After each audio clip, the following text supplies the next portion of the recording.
Dragi moji gledatelji, u današnjoj temi ću vam preporučiti jedan od onih izvanrednih čajeva koji bi lako mogao pomoći svima vama ukoliko imate problema sa alergijama na potpuno prirodan način.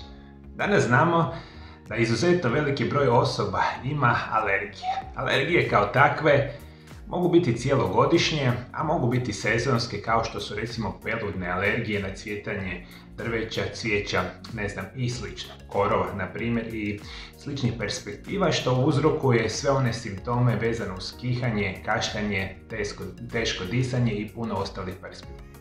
Kao uvijek tražimo prirodne načine koje nam mogu pomoći i u današnjoj emisiji ću vam preporučiti jednu specijalnu biljku i na kraju ću vam reći specijalni čaj kako ćete ga praviti, pa ukoliko patite od alergija, redovitim korištenjem ovoga napitka možete si pomoći. Biljka koja će vam pomoći naziva se kopriva. Postoje dvije vrste najučestalijih kopriva koje se danas koriste. Urtica dioica ili prava kopriva ili velika kopriva ili Urtica urens mala kopriva ili žarnjača.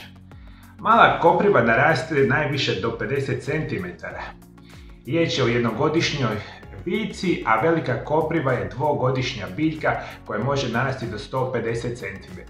Dakle, mi realno poznajemo puno više vrsta kopriva, ali ove su dvije nekako najučestalije i danas najpoznatije. Dakle, manja naraste do 50 cm, ova velika može narasti do 150 cm. Listovi koprive se beru od svibnja do kolovoza, te ih je nakon branja potrebno osušiti na zraku. Svi nadzemni dijelovi koprive koriste se u zdravstvene svrhe.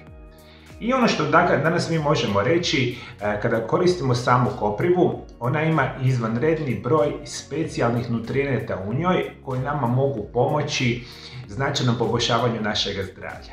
I ne pomože samo kod alergije, nego kod puno još drugih perspektiva. Ono što možemo reći, najvažniji nutrijenti u koprivi su histamin, acetilkolin, serotonin, leukotrijeni, mravlja kiselina. Kopriva sadrži znatnu količinu mineralnih tvari, prvenstveno željezo, klorofil i enzime. Ljekovita svojstva također u koprivi su vitamin A, vitamin C, B, kalcij, magnezij, fosfor, kalij i natrij, sve esencijalne masne kiseline koje djeluju izuzetno antioksidativno i mogu značajno pomoći našemu zdravlju. I puno toga mi imamo u samo jednoj koprivi koja se poznaje praktično od davnine. Ono što mi znamo kada dodirnemo koprivu, imamo onaj osjećaj samoga pečenja. Zašto kopriva peče? Prije svega jer sadrži brojne kemikalije kao što su serotonin, histamin i acetilkolin, od kojih neke mogu biti vrlo iritantne. Ove kemikalije uzrokuju iritaciju na koži i nalaze se u podnožju finih dlačica koprive. Kada dodirnete koprivu, krhki vrhovi ubodnih dlačica se odlome, a preostala dlačice postaje kao male magle isporučujući kemikalije u kožu, a reakcija može uzrokovati bol, crvenilo, oticanje, nekakve vrste takvih simptoma toga tipa. To mi itekako dobro znamo kada dodirnemo samu koprivu da možemo imati jednu reakciju na samoj koži. Međutim, rekao sam vam, kopriva ima nevjerojatne zdravstvene blagodati, studije govore da može pomoći u smanjivanju problema sa alergijom, ali isto tako čaj od koprive ili kopriva se koristi za sve vas, recimo koji imate problema sa mokraćnim mjehorom, bubrezima, čak ukoliko imate problema sa prostatom.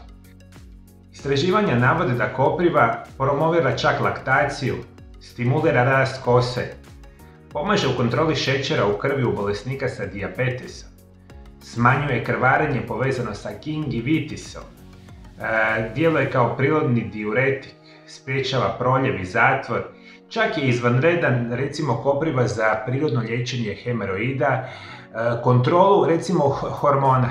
Ovo je specijalno dobar čaj za sve vas žene koji imate problema sa menstrualnim tegobama, ali možda za vrijeme menopauze, iz ove perspektive si možete pomoći.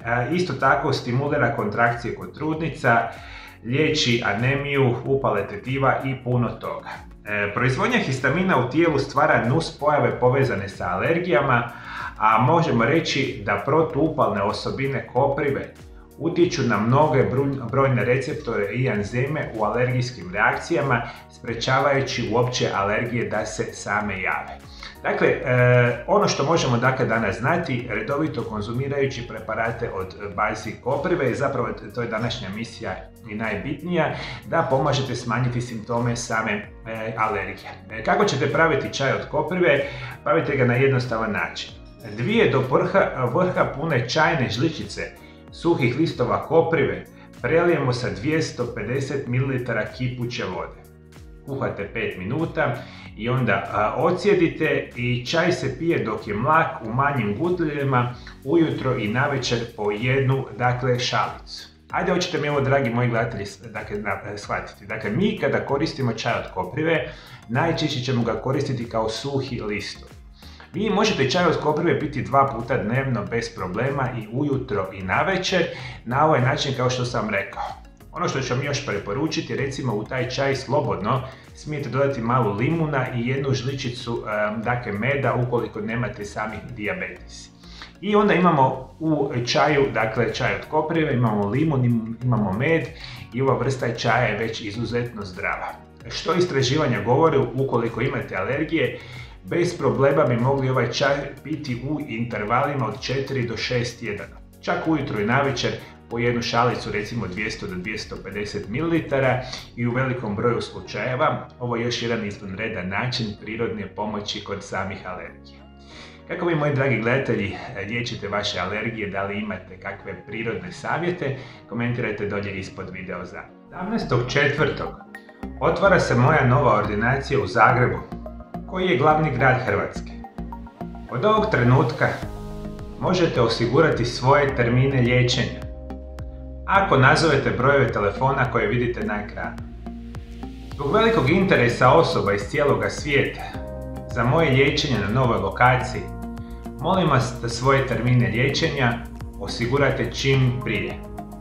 U mjesecu travnju počinju moje prve online edukacije i posebni programi prirodnih liječenja za bolesna leđa, artrozu koljena, bolesnu jetru i sprječavanje raka debelog crijeva. Vodite računa da se ovi tečajevi mogu pogledati samo u travnju i da ih poslije travnja više nikada nećete moći pogledati. Ukoliko želite saznati kako sam izliječio 1000 pacijenata na prirodan način, prijavite se na tečajeve na www.mariolab.eu ili kliknite na link ispod video zapisa. Svi tečajevi su prevedeni na 80 stranih jezika svijeta. Tečajeve možete platiti bilo kojom bankovnom karticom diljem svijeta i imate mogućnost plaćanja na rate te putem PayPala. Za više informacija posjetite www.mariolab.eu. Ako želite moje svakodnevne savjete o najboljim prirodnim načinima liječenja, dolje ispod video zapisa pretplatite se na moj kanal. I prije nego što odete, moji dragi gledatelji, koji su još izvanredni načini prirodnog smanjivanja i uklanjanja alergija bez jedne nuspojave? To možete saznati u ovom video zapisu pored mene, ukoliko vas interesira, naravno pogledajte ga. Hvala lijepo što me pratite me i dalje. Do druge emisije. Lijep i ugodan pozdrav.